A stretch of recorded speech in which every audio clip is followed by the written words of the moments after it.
I'm Darlene Taylor, and today, that sounded so formal today. And I'm here to welcome you back to another, that's wrong again. Hey everybody, welcome back to another episode of The Recycled Mom. I'm Darlene Taylor, and today we are going to be talking about tips for new homeschool parents.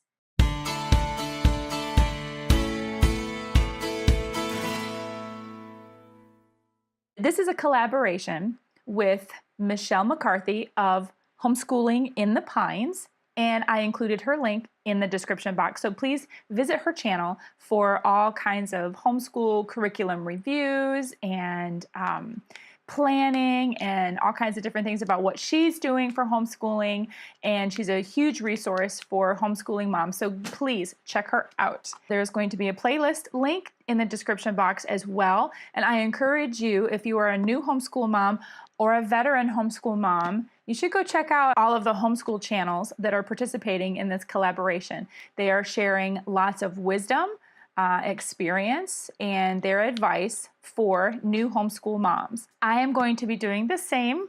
I have 5 tips for new homeschool moms and veteran homeschool moms. I think these tips apply to new moms as well as veteran moms. It will benefit all of us to take a step back before we start our homeschool year, either for the first time or the 20th time. It really will benefit you, benefit us. Do a little bit of soul searching and revisiting your why, prioritizing, looking at everything.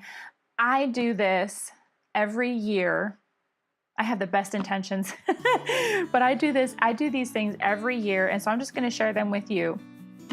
Okay, so the first thing I would suggest is that you sit down with your husband, or if you're a dad, you sit down with your wife, or if you're by yourself, sit down with a notebook, just a plain notebook, and write down what you envision your homeschool year to look like, okay? If you're a new mom, new to homeschooling, period, you have to forget that it's not always moms that watch this, but if you are new to homeschooling, I suggest that you sit down before you start your year and envision what you want your homeschooling year to look like. Not the whole 12, 15, 20 years that you're going to be homeschooling your children, just 1 year. We always say, people always ask us, oh, are you homeschool your children? And I say, yes, 1 year at a time. So sit down and draw, sketch, write, jot things down of what you want your homeschool year to look like. What do you envision happening in your home? How you want your homeschool to run. Don't get carried away with all kinds of other things. Just focus on the things that you want or how you envision things. So is homeschooling gonna all be mom's job or dad's job? Will one parent do most and another parent chip in a little bit, maybe teach one subject? Do you want to do videos? Are you going to do parent-led instruction? Is your day going to be structured versus unstructured? You're going to have more of a freestyle approach? You're going to homeschool maybe in separate rooms, or is everybody going to be around the kitchen table?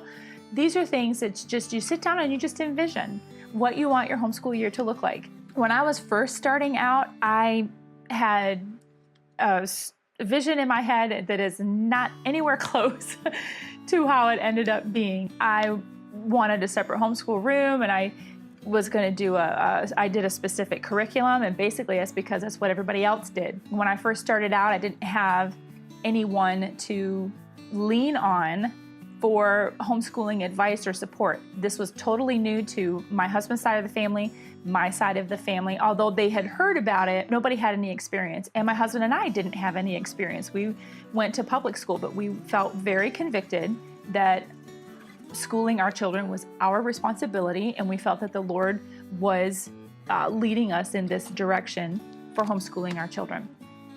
So we didn't have YouTube and social media and those kinds of things back when I first started homeschooling my children. Boy, that makes me sound really old, doesn't it? Back before we had internet. Yeah, wow. Anyway, so I didn't have a lot of other homeschool moms to connect with other than the women that were in my church. And so everybody was kind of doing it all the same way. They were using a prepackaged curriculum and they set their kids through that. So I did it too. And getting into it later on, I was finding out that it was not working and I felt lost. I felt like I was a failure. I felt there was something wrong with my children. I wish I would have sat down and just wrote down what I envisioned homeschool to look like every year. I sat down and I did that. This is what we're going to do, and this is what it's going to be like for the next 12, 15 years running, right? And I needed to take 1 year at a time. And so that is my advice to you. 1 year at a time, step back, write down what you want this year to look like. How do you envision your homeschool plan and how it's going to run in your home? Then, again, before you actually get real deep into anything, I would take a step back again and write down what I can realistically do this year. Okay, I have the vision, I have how I want things to run, but now I need to know what can I realistically do this year, and I need to look at that. I need to look at what kind of time that I have each day that I can realistically do. Okay, I want to get up in the morning really early. Well, I usually do anyway. If you watch my Homeschool Crazy Wife video, I'm up early in the morning anyway, but I push myself from 4 a.m. to 10 p.m. and I can't keep those hours. I have to know what I can physically do for me. Okay, and I say me, I'm the one that is homeschooling, but that could be you. You could be, dad, could be grandma, could be single mom, whatever. But you need to know what you can realistically do each day. And you know your children best, so you know what they can do each day. Is homeschooling going to be where you can push your kids and, push and push and push and you're done like boom, like lickety split? Or do you need to actually kind of do a little bit, take a break for a while, and do a little bit and take a break for a while? This goes for time each day, but it also goes for, how long do you want to run a semester? Do you want to do, 5 weeks, 6 weeks on and a couple weeks off and 6 weeks on? The beauty of homeschooling is that you can do it however you want. I mean, within reason, depending on the laws in your state, what kind of flexibility you have for that. But you can tailor your day to however that fits your children and their learning styles and what you have going on as well. Evaluate the space that you have. Look it over where you go. This is based on your vision that you did in the first step, and look at your space. Where can you realistically homeschool? Is it realistic that you can have a separate homeschool room? Maybe you can't. Maybe you have to do everything all around your kitchen table. Maybe you're going to do it in your living room. Just depending on where you're at, what your circumstances are, evaluate your space, what you have to work with, what you can realistically do, and still keep the vision of homeschooling the way you want to go. What can you realistically do financially? You're going to have to look at your finances and figure out, are you going to have money to spend on a curriculum? Does that fit what you envision your homeschooling to do anyway? Or are you going to do, spend your money on smaller things and spend it on activities and, field trips? There's lots of free resources. Am I going to need an internet connection?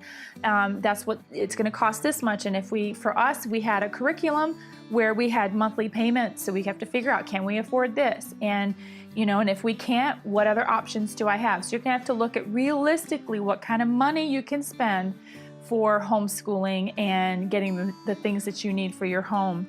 You're going to have to look at realistically what kind of activities that you can do outside of the home. We have sports groups, soccer, or we have dance, music lessons. There's co-ops where groups go out and meet once a week. Is that feasible? Can you realistically take your family, box them all up, and take them off to a co-op, and then do the co-op, and then come back home? What is that going to look like? And if that's, feasible, then you can, move on from there. There's other programs like Scouting, American Heritage Girls, or 4-H, art classes. We go to art class once a month. Again, your time and what you can do. You don't have to say yes to everything. It's very easy to I want my kids to go everywhere so that they can have friends and meet people and do these things and have every opportunity. And that's wonderful. you can't overcommit yourself, and it's okay to say no.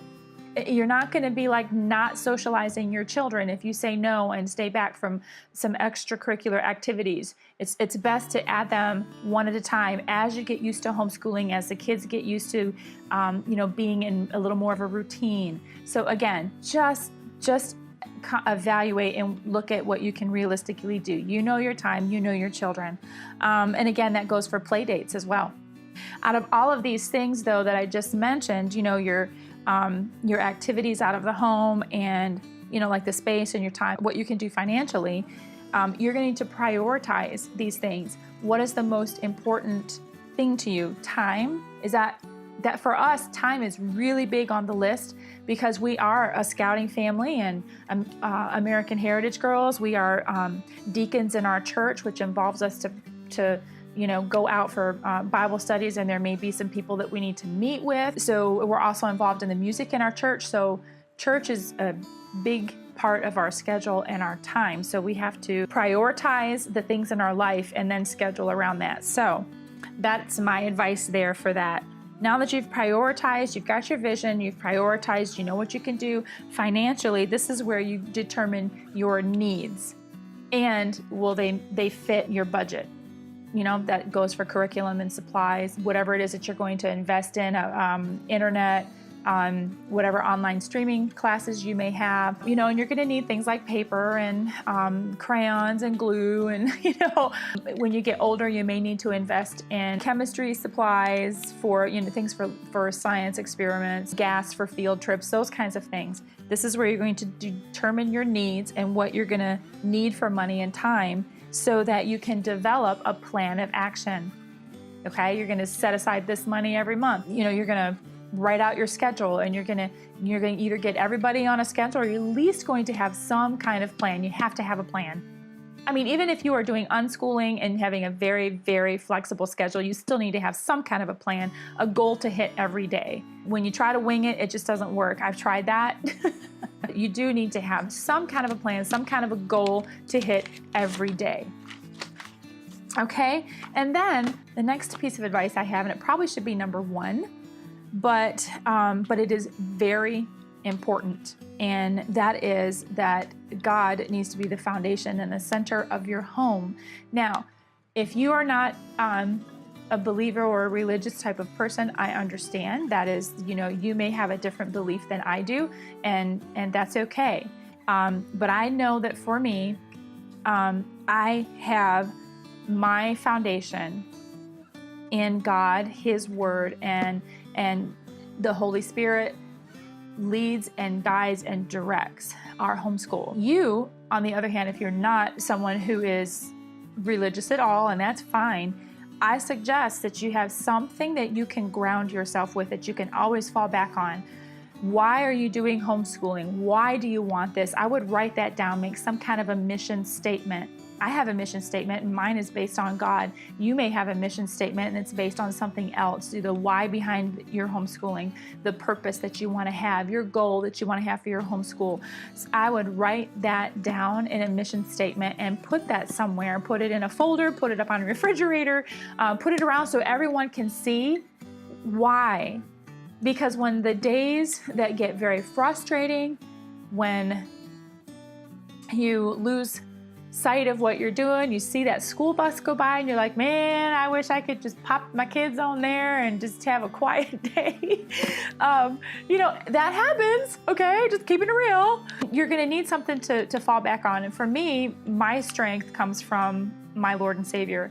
For you, if that's not for you, you're gonna need something to ground yourself and fall back on, and that's gonna be your why. And I think for everybody, it's our why that needs to be kind of at the center. That's your purpose for homeschooling.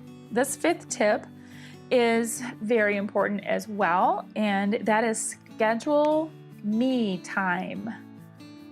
Moms, dads, grandmas, whoever is listening to this, and if you are the one that is doing the bulk of the homeschooling, you are going to need to schedule me time. You need a break. You need a break from thinking about homeschool all the time and trying to pour yourself into your children. It's great that we do this. Again, homeschooling is very rewarding. It's wonderful to see your children making strides in learning and in those aha moments that they have, and that's great. But mom, grandma, dad, whoever is doing the most of the homeschooling, you need me time, and you need to schedule it. Or I'm just gonna say schedule it. If I don't schedule it, it ain't gonna happen. Okay, I need to schedule it, and I need to let my partner know. I need to let my husband know that I need a break, or else he's just gonna think I'm Superwoman or something. I need a break, and I need to ask for it. And I need to not feel guilty when I ask for it. And that's my advice to you. Do not feel guilty that you want some free time, that you want a break from your kids, that you want a break from homeschooling. We're only human. And we need to recharge so that we can be a better mom, a better dad, a better grandma, a better homeschool person, so that we can come back recharged and refreshed. Otherwise, this is why I started the Recycled Mom. I just was in a hole for many years because I didn't ask for help. And my message is to the other person who is not doing the homeschooling. This message is for you. Don't wait for your wife, husband, partner, the person who's homeschooling your children. Do not wait for them to fall apart before you give them a break, or before you help them out, before you pitch in. Don't wait till they get to that point, because by then it's too late. There's damage done inside here in our heart and here, or maybe with the kids, or maybe within your relationship with them. Damage has been done. So please, if this is you and you are not the main homeschool person, please, we need you, and we need you before we fall apart, before we get to that point. Please don't let us get there. A lot of moms, a lot of people who homeschool, I know, are a lot like me, and we won't ask for help. We just keep going and going and going because we love our children, and we're fully convicted in what we're doing. We're all in 100%, and we will plan, and we will pour ourselves out, and we will give and give and give. And let me tell you, a lot of times we just don't ask. We pull up the bootstraps, we suck it up, and we keep going. And it's not because we feel like we have to pat our back or anything. It's just that we get in those situations and we do it. We just do it. So please help us take a break. And for the person who's doing the most of the homeschooling, the bulk of the homeschooling, may I encourage you to ask and let people know that you need help. And don't be afraid to ask for help. It's not weak at all. It's a strong person that is going to ask for help, because you know that you want to be 100% into homeschooling, into pouring into your children and into their development, and you need to be 100%, and you need to recharge. Okay, so I know I got all serious on y'all, okay, but it is serious. Homeschooling is serious, but we can have fun. So they were kind of serious, but I hope these tips were a help to you. I fully believe when you're going to commit yourself to something of this magnitude that you need to go in eyes wide open. So if that was a help to you, I hope that you click the like button and subscribe to my channel. I have more stuff on here. I am funny at times, and I do hope that you would take this advice and just veteran moms, new moms, I hope it is a help to you. It's a reminder, if anything, that homeschooling is important. Our children are important, and they are worth it. If there's anything I can do for you, please let me know. I am here for you, for your mental support and encouragement. All right, I will catch you in the next video. Happy homeschooling.